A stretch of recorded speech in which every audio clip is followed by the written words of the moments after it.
दोस्तों आज की ये जो कहानी है जो मैं आपको सुनाने जा रहा हूँ वह राजस्थान की एक शहर की है।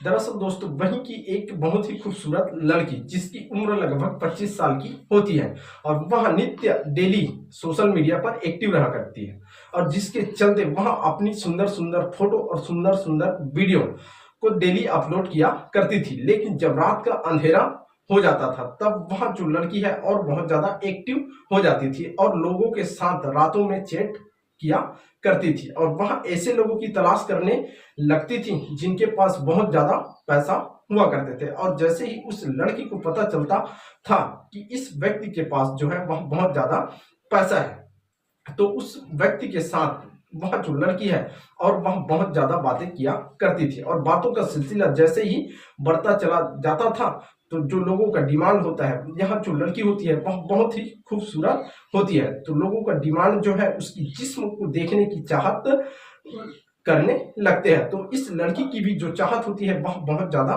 बढ़ जाती है। ऐसे में वह जो लड़की होती है वह बड़े ही प्यार से लोगों से कहने लगती है कि इसके बदले पैसे लगेंगे और जो व्यक्ति जो होता है इस लड़की का जो डिमांड पूरा कर देते थे उनको वह अपनी जिस्म दिखा दिया करती थी।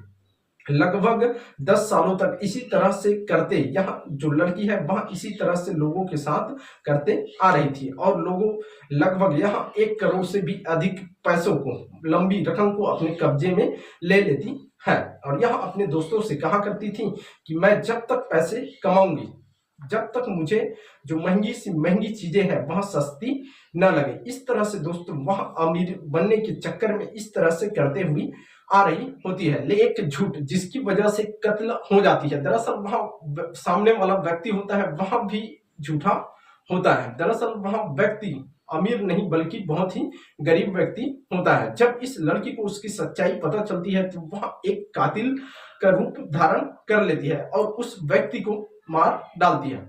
जब लोगों के सामने इसकी सच्चाई आती है तो लोग बड़े हैरान और परेशान से हो जाते हैं क्योंकि यह जो लड़की है वह लगभग 1000 लोगों को अब तक ठगी करते हुए आ चुका था। सो दोस्तों नमस्कार, मैं यशवंत कुमार जुर्म की दुनिया की एक और नई कहानी लेकर हाजिर हूं। तो चलिए दोस्तों मैं आपको सुनाता हूं इस लड़की की जुर्म की पूरी कहानी इस वीडियो के माध्यम से। दरअसल दोस्तों एक दिन की बात होती है। एक लड़का जो होता है जिसका फेक नेम होता है, एक डुप्लीकेट नाम होता है जिसको वह अपनी सोशल मीडिया पर चला रहा होता है। वह नाम जो है वह अनिल जैन होता है और उसका जो रियल नेम होता है, असली नाम होता है वह जो है श्याम प्रसाद होता है। लोग सोशल मीडिया पर इस व्यक्ति को अनिल जैन के नाम से जाना करते थे, लेकिन जो इसके दोस्त यार है, इसके घर परिवार वाले जो लोग हैं इसे श्याम प्रसाद के नाम से जाना करते थे। एक दिन वह अपनी ऑफिस की ड्यूटी से लगभग शाम के समय वापस घर चला आता है। तब वह जो व्यक्ति है रास्ते में आते आते उस लड़की के साथ चैटिंग करते चला आ रहा होता है। तभी वह जो लड़की है एक मैसेज करती है कि मेरे घर में आज कोई नहीं है, मैं आज अकेली हूँ, तुम चाहो तो आज मेरे से मिल सकते हो। इस तरह से वह जो लड़की है और बहुत सारे बातें करती है। वह लड़की और बोलती है कि तुमने मुझे अब तक ऑफलाइन ही देखा है, तुम चाहो तो आज मुझे साक्षात देख सकते हो और तुम मुझसे मिलकर कुछ भी कर सकते हो, तुम्हें कोई रोकेगा नहीं, तुम्हें कोई टोकेगा नहीं। इस तरह से जब बातें यह व्यक्ति जो श्याम प्रसाद है वह सुनता है तो वह व्यक्ति को अपनी घर बहुत दूर लगने लगता है। वह यह सोच रहा होता है कि मैं कब घर पहुंचूं। इस तरह से दोस्तों वह व्यक्ति जो है अपने घर में पहुंच जाता है। घर में जैसे ही पहुंचता है वह अपने घर वालों को, अपने मम्मी पापा और अपनी पत्नी को बोलने लगता है कि मैं कहीं आज बाहर जा रहा हूं, एक बहुत जरूरी मीटिंग है, मैं जल्द ही वापस आ जाऊंगा, आप लोग चिंता न करिएगा। इस प्रकार से कहते हुए वह अपने पापा के पास पहुंच जाता है और बाइक की चाबी को मांगने लगता है। तो उसके जो पापा होते हैं वह उसको कहने लगता है कि तुम कहाँ जा रहे हो। तो वह जो व्यक्ति है, वह जो श्याम प्रसाद है, वह अपने पापा से कहने लगता है कि पापा जी मैं एक जरूरी मीटिंग से कहीं बाहर जा रहा हूं, मैं बहुत जल्द वापस चला आऊंगा। इस प्रकार से वह श्याम प्रसाद है अपने घर से निकल जाता है और उस लड़की के पास जाने लगता है। उसके बताए हुए एड्रेस पर जैसे ही पहुंचता है वह एक बहुत ही सुंदर आलीशान फ्लैट होता है। जैसे ही वहां पर पहुंचता है और उस फ्लैट की बेल को बजाता है तो वहां से एक बहुत ही सुंदर लड़की बाहर निकलती है और बहुत ही सजी संवरी सी रहती है। मानो उसको देखने से ऐसा लग रहा था कि वह उसी ही व्यक्ति का इंतजार कर रही हो। अब दोनों अंदर चले जाते हैं, अच्छे से खाना पीना खाते हैं। उसके बाद इनके बीच बातों का सिलसिला बढ़ने लगता है और धीरे धीरे ये जो लड़की और वहां जो श्याम प्रसाद है, ये लोग इतने नजदीकी बढ़ जाती है कि ये लोग एक दूसरे को रोक नहीं पाते और एक अनैतिक संबंध बना लेते हैं, अवैध संबंध बना लेते हैं और आपस में बात भी करते रहते हैं। इस प्रकार बातों का सिलसिला भी चल रहा होता है और ये लोग अवैध संबंध भी बना रहे होते हैं। जब दूसरी बात इन लोगों के बीच अवैध संबंध बनाने की बात आती है, तभी वह जो लड़की होती है उस लड़का से, उस व्यक्ति श्याम प्रसाद से कहने लगती है कि तुम तो देखने से बहुत ही अमीर लगते हो, बहुत ही हैंडसम हो और तुमने बहुत अच्छे अच्छे सोशल मीडिया पर अच्छे अच्छे फोटो अपलोड किए हो। दरअसल यहाँ जो श्याम प्रसाद होता है वह बहुत ही अच्छे अच्छे अपना फोटो अपलोड कर दिया करता था। एक अच्छे से कार के साथ अपनी फोटो खींच लेता था और एक अच्छे से बंगले में जाकर अपनी अच्छे से फोटो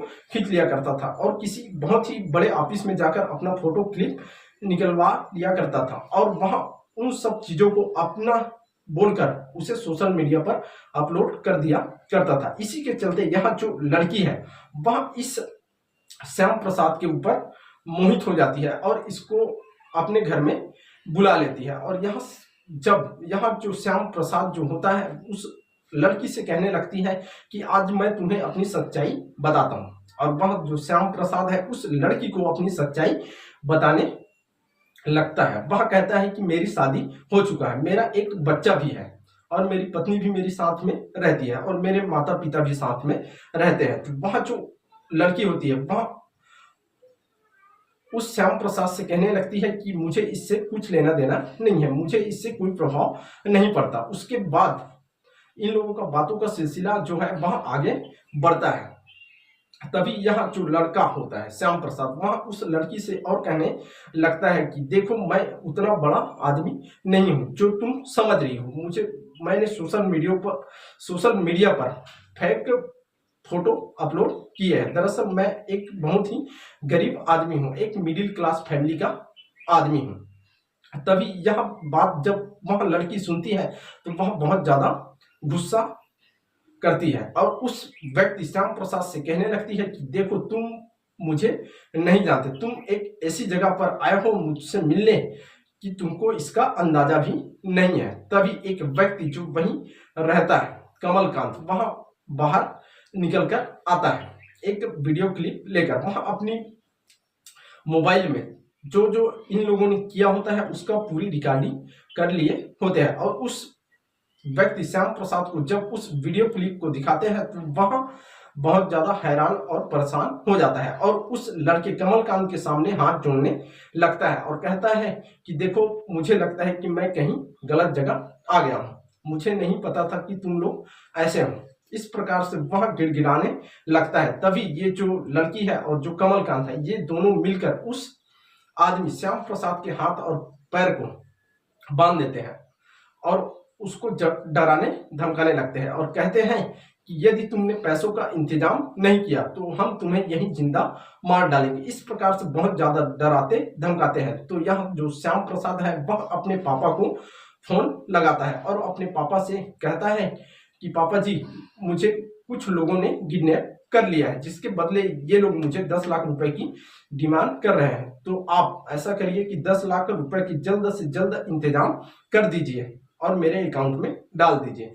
तो जो उसके पापा होते हैं आधा रात का समय हो चुका था, लगभग 11 से 12 बज रहा होगा, तो वह अपने लड़के से कहता है कि देखो बेटा अभी आधी रात हो चुकी है और हम लोगों के पास उतने पैसे भी नहीं है, मैं अभी कहां से इंतजाम करूंगा। लेकिन यहाँ जो श्याम प्रसाद था उस आदमी का लड़का वह एक लौता था जिसके चलते वह जैसे तैसे करके लगभग 3 लाख रुपए की इंतजाम कर देता है और उसके अकाउंट में जैसे ही ट्रांसफर करता है उसकी मैसेज की आवाज उसके मोबाइल में आती है तो इस लड़की को पता चल जाता है। तभी उसके जो एटीएम है और उसके पिन पासवर्ड को मांग लेते हैं और यहाँ जो लड़की है वह समझ जाती है कि इसने हमारी पूरी सच्चाई को जान लिया है। यदि हमने इसे ऐसे ही छोड़ दिया, इसे जाने के लिए कह दिया, तो ये जो है व्यक्ति वहां बाहर जाकर हमारी पूरी सच्चाई को बता देगा। इसी के चलते एक व्यक्ति उसी समय और उसके फ्लैट में आता है जिसका नाम होता है विपुल, वहां उसका दोस्त होता है, और ये तीनों मिलकर इस व्यक्ति श्याम प्रसाद को मारने की प्लानिंग करने लगते हैं। तभी उसके मुंह पर तकिए को दबाकर मारने की कोशिश करते हैं, लेकिन वहां जो श्याम प्रसाद है वह मर ही नहीं रहा होता, वहां छटपटाता रह जाता है, लेकिन उसकी प्राण ही नहीं निकल पा रहे थे। इसके कारण उसके गला को भी दबाने की कोशिश भी कर डालते हैं, लेकिन वहां जो श्याम प्रसाद है वह मर ही नहीं रहा होता। जिसके चलते यहाँ जो एक लड़का जो होता है वह किचन में चले जाता है और किचन से एक धारदार हथियार को लेकर आ जाता है और लगातार श्याम प्रसाद पर लगभग 10 से 11 बार उस पर वार कर देता है। जिसके चलते वह जो श्याम प्रसाद है वह तड़प तड़प कर अपनी प्राण त्याग देता है। इसके बाद इस लाश को ठिकाने लगाने के लिए ये लोग उस श्याम प्रसाद की लाश को एक बैग में भर देते हैं और उस बैग को अपनी कार के माध्यम से एक दूर बाहर एक पहाड़ी इलाके में जहां पर एक मंदिर होता है वहीं ले जाकर फेंक देते हैं। दोस्तों, कहानी में आगे बढ़ने से पहले इस लड़की की पूरी बैकग्राउंड आपको एक बार बताना चाहूंगा। असल यहाँ जो लड़की होती है वह राजस्थान की एक दूसरे शहर से होती है, जो कि जयपुर पढ़ने के लिए आए रहती है, कॉलेज करने के लिए। दोस्तों, इस लड़की का जो नाम है वह शिखा होता है। जो इसके पिताजी होते हैं, जो इसके दादाजी होते हैं, सभी टीचर होते हैं। जो इसका पिता होता है वहाँ एक लेक्चरर होता है, जो और इसके दादाजी होते हैं वहाँ एक प्रिंसिपल होता है, और जो इसकी माता होती है वहाँ शिक्षिका होती है। ये जो लड़की होती है वह जब हाई स्कूल पास करती है, 10th क्लास को पास करती है, तो इसका अच्छा खासा परसेंटेज बनता है। जब यह 12th में जाती है तो वहां भी इसकी बहुत अच्छी मार्कशीट आता है, अच्छी खासी रिजल्ट आती है। जिसके चलते जो इसकी माँ होती है, जो कि शिक्षिका होती है, वह उसी स्कूल में पढ़ा रही होती है। तो वह जो उसकी माँ होती है उस लड़की शिखा से कहने लगती है कि बेटी, हमने तुम्हारा दाखिला एक प्राइवेट कॉलेज में करवा दिए है जयपुर के, वहीं रहकर अब तुम पढ़ाई करने के लिए जाना। दोस्तों, इस प्रकार से वह जो लड़की शिखा होती है वह जयपुर में पहुंच जाती है पढ़ाई करने के लिए और अपने रिश्तेदार के यहाँ रहने लगती है। कुछ दिनों तक वह अपने रिश्तेदार के घर से ही कॉलेज आया जाया करती थी, लेकिन कुछ दिन बीतने के बाद यहाँ जो लड़की होती है वह अपने लिए पर्सनल रूम ले लेती है और वहीं रहने लगती है। दोस्तों, जयपुर एक बहुत बड़ा शहर है, जिसके चलते इनको बहुत ज्यादा वहां की चकाचौंध के चलते इसकी खर्चा बहुत ज्यादा बढ़ जाती है, और जो इनके घर वाले लोग इनको पैसा देते हैं उसके द्वारा इनका पूरा खर्चा नहीं चल पा रहा होता है। जिसके चलते यहाँ जो लड़की होती है वह अपने लिए काम तलाश करने लगती है। एक दिन एक अखबार में इश्तेहार देखती है और इश्तेहार को देखकर वह उस स्थान में चली जाती है, और जैसे ही उस स्थान में जाती है तब उसे पता चलता है कि यहाँ एक वेश्या का इश्तेहार है, यहाँ एक वेश्या खाना है। वह एक ऐसी दलदल में फंस जाती है जिसके बारे में वह सोची ही नहीं होती, लेकिन वहां रहकर वह बहुत अच्छी पैसे कमाने लगती है। धीरे धीरे वह अपने कॉलेज में पढ़ने वाली दोस्तों को भी अपने साथ ले जाया करती थी, और इस तरह से वहां से जब उनको पता चलता है कि यहाँ बहुत ज्यादा अच्छी कमाई होती है, जिसके चलते यहाँ जो लड़की होती है सोशल मीडिया यहाँ जो है इन कामों को अपने घर में करना चालू कर देती है और अपने सहेलियों को भी इसमें शामिल कर लेती है। धीरे धीरे जब बहुत कम पैसे मिलते थे, लगभग 1000, 2000, 5, 10,000 तक ही मिला करता था, तो इनको लगने लगा था तो ये तो बहुत कम पैसा है। जिसके चलते यहाँ जो लड़की शिखा है वह सोशल मीडिया पर एक वेबसाइट बनाती है और उसमें इसी तरह की अश्लील वीडियो और अश्लील बातें किया करती है, जिसके चलते लोग जो है इनसे कांटेक्ट करने लगते हैं और लोगों की डिमांड को यहाँ जो शिखा होती है वह पूरा कर दिया करती थी और लोगों को वह पैसा ले लिया करती थी। इस तरह से जो लोगों का जो डिमांड होता था उसके हिसाब से यहाँ जो लड़की है वह उन लोगों की डिमांड को पूरा कर दिया करती थी, लेकिन धीरे धीरे यहाँ तक नहीं रुकी, क्योंकि जो पैसा आ रहा था वह इनको बहुत ही कम लग रहा था, जिसके कारण इसने उसी वेबसाइट के माध्यम से एक और प्लान बनाते हैं। उसी वेबसाइट के माध्यम से लोगों को अपने घर में बुला लिया करती थी और उनका ब्लू फिल्म बना लिया करती थी, और उस ब्लू फिल्म को दिखाकर उन लोगों को ब्लैकमेल किया करती थी। यदि तुमने इस बारे में बाहर में बताई तो हम इस ब्लू फिल्म को पूरी दुनिया में फैला देंगे। और उसी के आधार पर ये जो शिखा होती है वह बहुत मोटे मोटे लाखों रुपए में लंबे रकम वसूला करती थी। दोस्तों आइए अब हम बताते हैं आगे की कहानी। जैसे ही ये लोग लाश को वहां मंदिर के पास फेंक देते हैं और वापस चले आते हैं, शाम का समय हो चुका होता है। इसके श्याम प्रसाद का जो पिताजी होते हैं वह बहुत घबरा जाते हैं कि आखिर हमारा जो लड़का है वह अभी तक क्यों नहीं आया, जिसके चलते यहाँ जो श्याम प्रसाद का पिताजी होता है वह थाने में लापता दर्ज करवाने के लिए चले जाते हैं और पूरी मामला को बताते हैं। उसके बाद पुलिस वाले जो लोग होते हैं श्याम प्रसाद की तलाश में लग जाते हैं। तभी ये लोग तलाश करते करते उसी पहाड़ी मंदिर के पास पहुंच जाते हैं तो उन्हें एक लाश दिखाई देता है और वह जो लाश होता है उसे थाने में लेकर आया जाता है। उसके बाद जो उसके पिताजी होते हैं उसको वहां बुलाया जाता है। जब उसके पिताजी वहां पहुंचते हैं तो उस लाश को देखकर वह पहचान जाते हैं। उसका चेहरा तो समझ नहीं आ रहा होता है, लेकिन कुछ शरीर में ऐसे निशान होते हैं जिसके चलते वह जो श्याम प्रसाद का पिताजी होता है वह उसको पहचान लेता है और रोने भी लगता है। इस प्रकार से जो पुलिस वाले होते हैं उस लाश को पोस्टमार्टम के लिए भेज देते हैं। दोस्तों आगे क्या होती है कि जो पुलिस वाले होते हैं और मुजरिम की तलाश करने लगते हैं, और मुजरिम की तलाश करते करते ये लोग जो श्याम प्रसाद का मोबाइल होता है उसकी मोबाइल डिटेल निकालते हैं कि आखिरी बार आखिर इसकी किससे बात हुई है और इसकी लोकेशन आखिर कहां पर आखिरी बार मिला है, जिसके चलते ये लोग उस स्थान का पता लगा लेते हैं और उस शिखा के पास पहुंच जाते हैं। शिखा अपने घर में ही होती है। तभी वे लोग जो पुलिस वाले होते हैं उनको वहीं पर जाकर गिरफ्तार करके थाने में लेकर आ जाते हैं, और जैसे ही थाने में आते हैं तो यह अपनी पूरी कहानी बता देती है और इस मामले को सीधा अदालत में पहुंचा दिया जाता है। इससे पहले जो यहाँ शिखा है वह लगभग 2 से 3 बार और थाने जा चुकी होती है किसी अलग अलग अपराध के चलते। यह चौथी केस होती है इस शिखा की, जिसकी वजह से वह 2-3 केस में तो वह बरी होकर आ जाती है, वह छूटकर आ जाती है। तो चौथे बार जब यह हाई कोर्ट में याचिका दायर करती है बेल के लिए, अपनी वहां से जेल से छूटने के लिए, तब जो जज साहब होते हैं इस लड़की के बारे में एक बहुत ही अच्छी बात कहते हैं कि यह जो लड़की है वह कई लोगों को आज तक बेवकूफ बनाते हुए आई है और कई लोगों के साथ गलत व्यवहार करते हुए उनको लूटा है, जिसके चलते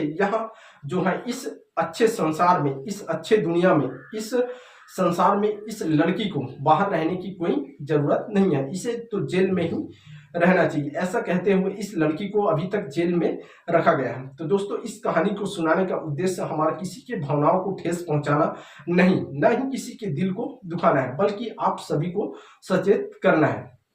तो चलिए दोस्तों, यह वीडियो आपको कैसे लगी हमें कमेंट करके अवश्य ही बताइएगा, और वीडियो यदि आपको पसंद आई होगी तो एक लाइक अवश्य ही कर दीजिएगा। तब तक के लिए जय हिंद, वंदे मातरम।